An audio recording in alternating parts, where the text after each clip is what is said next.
To the feds, Diddy allegedly ran a twisted operation for years, using pressure tactics, fancy gifts, and cross-country trips to manipulate young women into shady situations. I'm so sorry. But I'm committed to be a better man each and every day. I'm not asking for forgiveness. I'm truly sorry. The prosecution says this whole setup was built to benefit his empire, raking in money and polishing his image, while hiding shady activity behind layers of staff, shell companies, and airtight NDAs. Combs, now 55, has pled not guilty to every single charge. He insists all interactions mentioned in the case were completely consensual. But if he's convicted on the top charges, he's looking at a possible life sentence, not to mention the loss of properties, flashy rides, and even his royalty checks. Assistant U.S. Attorney Rachel Collins told the court they've got the receipts. She said jurors will see a clear pattern: bank records, travel logs, and first-hand accounts that paint a picture of control, not consent. This was no accident, she claimed. It was organized and strategic. The last hearing before Sean Combs' trial starts, when he walked into federal court today, he appeared to be looking for his family. They've pretty much been at all of the hearings that I've been to, but there was no presence of his sons or his mother or his sister who had previously been at those hearings. Meanwhile, Combs' lawyer, Benjamin Brahman, fired back hard. He says the government twisted adult relationships into something criminal, arguing that what they're calling a crime is just flashy living and bad gossip. In a pre-trial statement, Brahman claimed the whole indictment was stitched together from rumors, personal vendettas, and stretched-out stories. That 5-count indictment? It only came to light this February after a full year of grand jury digging, fueled by sealed lawsuits, company emails, and phone data that could flip this case upside down. Prosecutors claim Combs pulled out all the stops, private jets, luxury yachts, and tricked-out tour buses to fly potential partners from city to city. So here's what came out of today's hearing. Number one, the government acknowledged that they offered Combs a plea deal. Combs acknowledged he has no interest in taking that. They're going to move forward with the trial. Sometimes, they say, he dangled modeling gigs or music video roles to reel them in. 2 of the most serious counts accuse him of using force, fraud, or pressure in incidents that allegedly happened between 2016 and 2020. The travel-related charges focus on trips to Miami, LA, and Vegas, where Combs supposedly set up high-end hotel suites and brought in security teams that, prosecutors say, restricted the women's ability to move freely. All of it, they argue, falls under one big scheme: a so-called exploitation enterprise. That charge lets the government bring in even more evidence of conspiracy beyond the main 5 charges on paper. Court documents name 3 main accusers, only listed by their initials, and hint that at least 8 more witnesses are lined up to speak. And here's the kicker. A sealed court filing reveals that Cassie Ventura, the singer who reached a private settlement with Combs last year, has now been subpoenaed for potential rebuttal testimony. Things are moving fast. Judge Arun Subramanian shut down the defense's request to delay the trial, saying the feds handed over enough discovery, even if some digital files showed up late. To keep the pressure off jurors amid the media storm, the judge ruled the jury would be anonymous and partially sequestered. Before the jurors stepped in, the judge even cracked another joke about Diddy's long list of stage names, saying his aliases might be as long as the jury questionnaire. They also talked about the jury selection process, which one legal expert I spoke to said is probably the most important thing that you want to pay close attention to before the actual trial starts. That form? It's a 120-question deep dive into social media use and past exposure to celebrity A/B cases. Jury selection is expected to take 4 days, thanks to the high-profile nature of the trial. Combs made his entrance through a private tunnel under the courthouse, dressed sharp in a navy wool suit and rimless glasses. He got special approval to skip jail clothes, with prison officials allowing him just 2 suits, 4 ties, and 1 pair of dress shoes to rotate through the 8-week courtroom showdown. This criminal case comes right after a wave of civil lawsuits dropped on Combs since November 2023, accusing him of emotional control, violence, and disturbing behavior at wild parties called freak-offs. But for now, those lawsuits are paused, so they don't clash with this criminal trial that's heating up fast. Public court records reveal some heavy-hitting evidence: surveillance footage, encrypted chats, and banking data that prosecutors say track hush money flowing into third-party accounts. And thirdly, we learned that Combs will be adding 2 new attorneys to his defense team. And just to recap, Combs, who is 55 years old, could spend the rest of his life behind bars if convicted on sex trafficking and racketeering. He has pleaded not guilty to all charges. They claim these payments are part of a broader pattern of behavior backing the big conspiracy charge. But Combs' legal squad? They're calling it business as usual in the entertainment world. Just routine NDA settlements, nothing shady. They're bringing in forensic accountants to back that up, ready to testify that no sketchy money was moved and nothing was hidden in the books. Still, some legal experts are seeing echoes of the 2022 R. Kelly case, where feds used similar tactics to hit hard with a conspiracy conviction.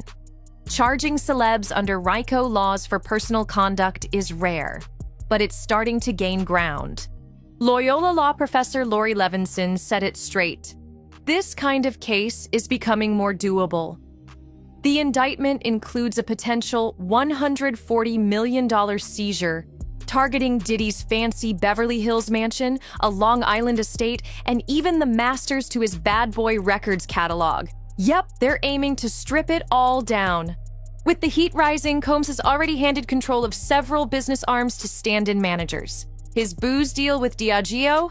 That's done, and Revolt Media has installed a temporary board as advertisers start pulling back. At a March court session, prosecutor Rachel Collins laid it all out. 48 digital exhibits, 31 physical pieces of evidence, and close to 900 pages of financial records. She says the government will need 4 weeks just to make its case, and the defense will get the same if they decide to bring out their own witnesses. Defense lawyer Benjamin Brahman is sticking to his script. He claims the accusers are just former insiders looking for a payout. Outside court, he told reporters, "We'll show that the timelines don't match up with the claims being made." One sealed defense exhibit even includes text messages from one of the main accusers thanking Diddy for changing my life and asking for career help. But prosecutors fired back, saying those messages don't prove anything real, just show how financial control was part of the manipulation. They also plan to introduce a 2019 audio recording from a studio session in LA, where Diddy allegedly went off on staff after a woman tried to dip from a private party.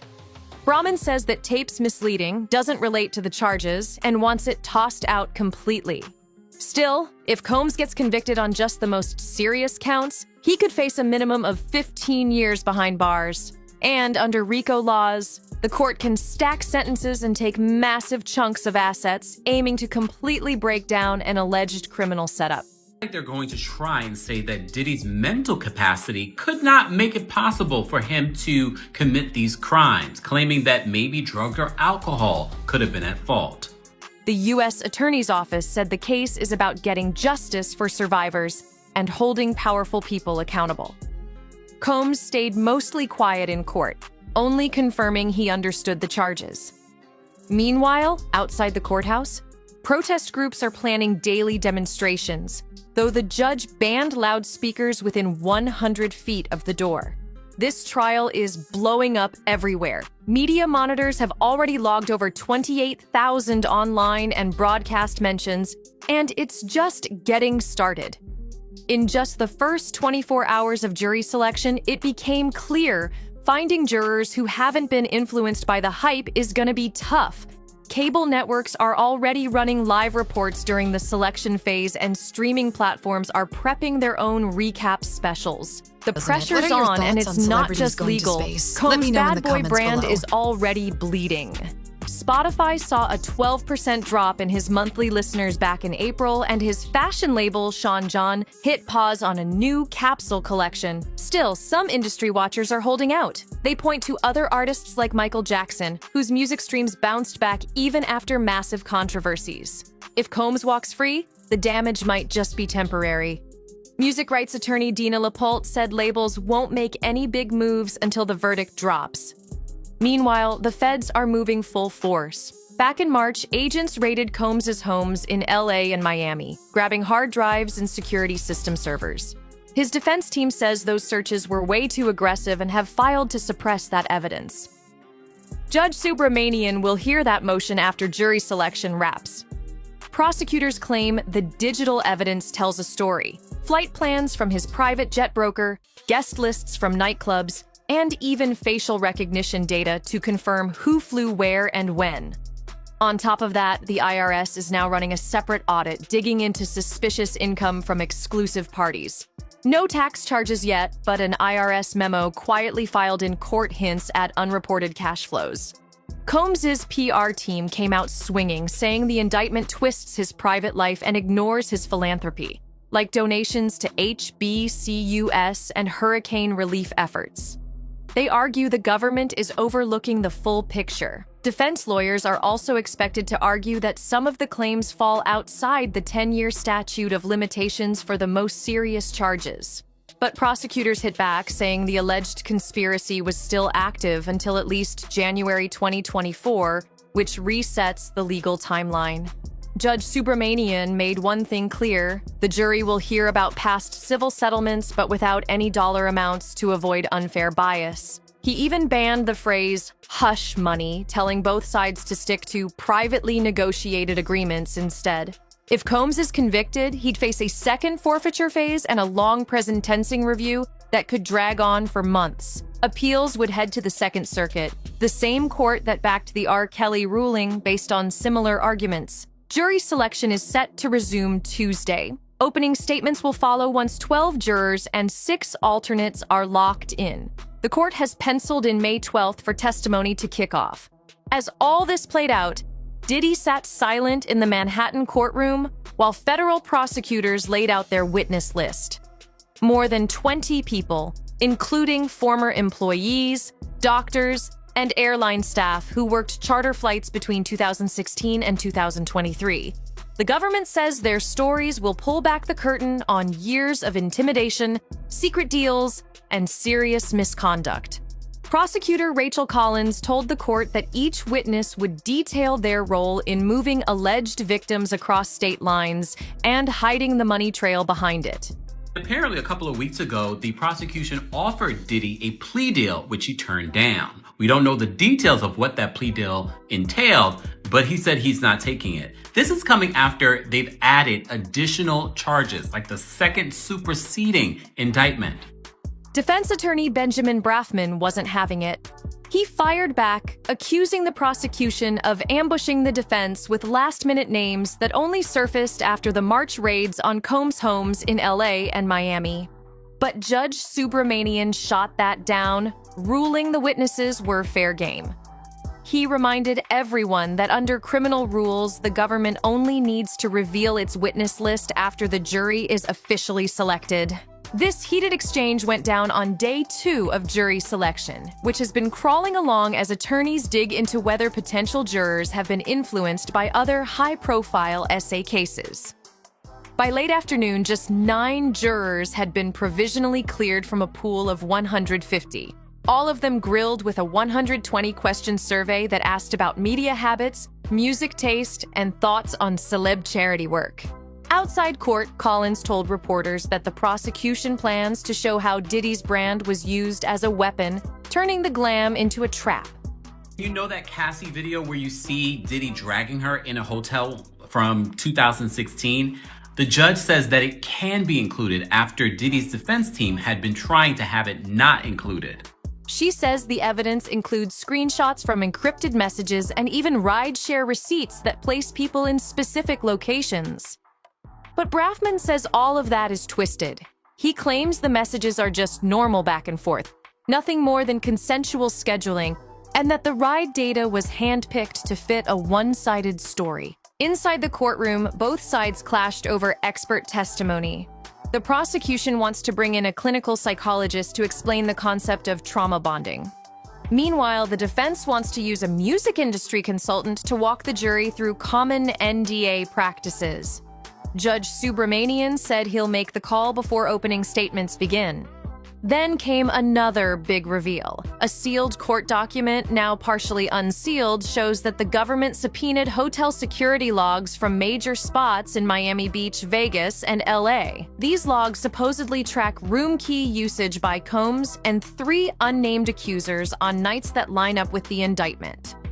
If that data checks out, legal analyst Lori Levinson says it's damning, showing the accusers and Diddy were together in locked-down locations just before the alleged incidents.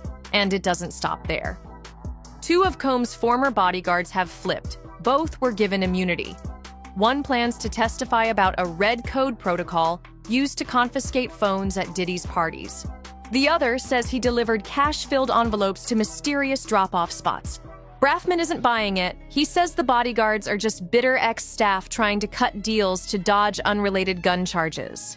He claims payroll records will show they were fired for stealing, not wronged. But the judge quickly reminded both sides. No dirty shots unless they're backed by legit evidence. Judge Subramanian made it clear. This trial won't turn into a circus of character assassinations. Impeachment can't become a trial within a trial, he warned. Meanwhile, outside the courthouse, the tension was real. Court officers had to walk juror candidates through a separate entrance to dodge the protesters posted up out front. Members of advocacy group Silence Breakers stood with bold signs reading, "Justice for Survivors," while a small group of fans played old-school bad boy bangers from early 2000s on portable speakers. Inside, the mood was way more serious. Combs, suited in charcoal, kept his head down, only breaking silence to quietly go over jury notes with his lawyers. His mother, Janice Combs, sat quietly 3 rows back, jotting notes in a small notebook. Then the prosecution dropped more heat. They're bringing in financial forensics expert Olivia Grant. She combed through a massive 2,400 transactions tied to Combs LLCs from 2018 to 2022. According to her report, $30.4 million left those companies via cashier's checks labeled consulting or event advance, sent to people who had no legit service contracts. Grant also found that $7.6 million was wired from Bad Boy Touring into an offshore account in Nevis, which later fueled the purchase of a lavish Holmby Hills mansion, a property now in the crosshairs for seizure.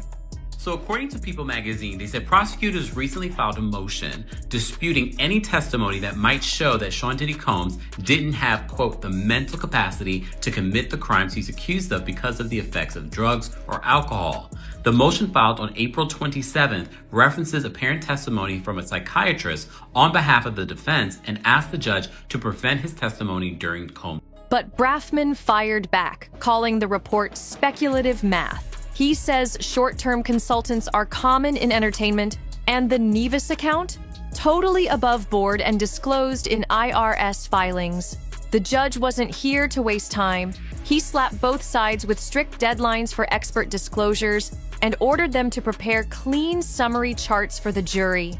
Prosecutors also revealed that 2 accusers will testify under pseudonyms. They'll describe being scouted at nightclubs, promised modeling deals, and then pushed into uncomfortable situations at Combs-owned residences. One accuser says she was secretly recorded and threatened with a career blacklist if she ever spoke out. But the defense plans to clap back with email threads showing the same accuser thanking Combs for life-changing chances and even asking for extra travel money. Prosecutor Collins shot that down, saying those messages don't mean gratitude. They show how financial dependency was used to keep control. Music rights attorney Dina LaPolte, who's handled other celeb misconduct cases, chimed in from the sidelines, saying this trial shows just how blurry the lines can get between business moves and personal boundaries in the world of fame and fortune. As the drama kept unfolding, prosecutor Rachel Collins wrapped things up with a bold reminder. Jurors have to decide if behavior that looks sleazy is also criminal. That's the line this whole case is walking. The fallout didn't slow down on Tuesday. Sean John officially confirmed it's halting a summer collab, and Spotify slapped a disclaimer banner on Combs' songs, directing listeners to news updates. Bad Boy Records stayed silent. No comment. Financial analysts warned that if streaming platforms start pushing Diddy's catalog down the ranks, his earnings could take a serious hit. Still, there's some hope. After R. Kelly's 2022 conviction, his listeners dropped 19% in just 6 weeks, but some of that audience crept back later. Meanwhile, the IRS jumped in again, telling the court it might file a restitution claim if Combs is convicted. They're deep into a parallel audit tied to income from those infamous freak-off parties. No tax charges have been added yet, but prosecutors made it clear they might supersede the indictment later if needed. At trial, Combs will ditch the jail garb and wear ordinary clothes, as his lawyers argue the evidence shows consenting adults being intimate in their own way. We have the latest from federal court in the Sean Combs criminal case. Status of jury selection, what Diddy's going to be wearing, violation of a gag order, rejecting a plea offer. Judge Subramanian dropped another ruling. Any new civil settlements between Combs and accusers must be filed under seal to stop potential witness intimidation. He also reminded everyone, no cameras allowed in court. Only sketches will document the trial. Artist Elizabeth Williams confirmed she'll be releasing daily illustrations through a media pool. Federal marshals, in a closed-door moment, testified that social media threats led to heightened security, but they reassured the judge that Combs isn't facing any real danger inside the building. With jury selection dragging into Wednesday, attorneys were told to pick up the pace. The judge made it crystal clear. Stalling will cost you. No wasting time. Court resources aren't endless. So far, 9 jurors are locked in, with more questioning scheduled for tomorrow. Key rulings on expert witnesses are expected right before opening statements, now tentatively set for May 12th. And that's where things stand for now.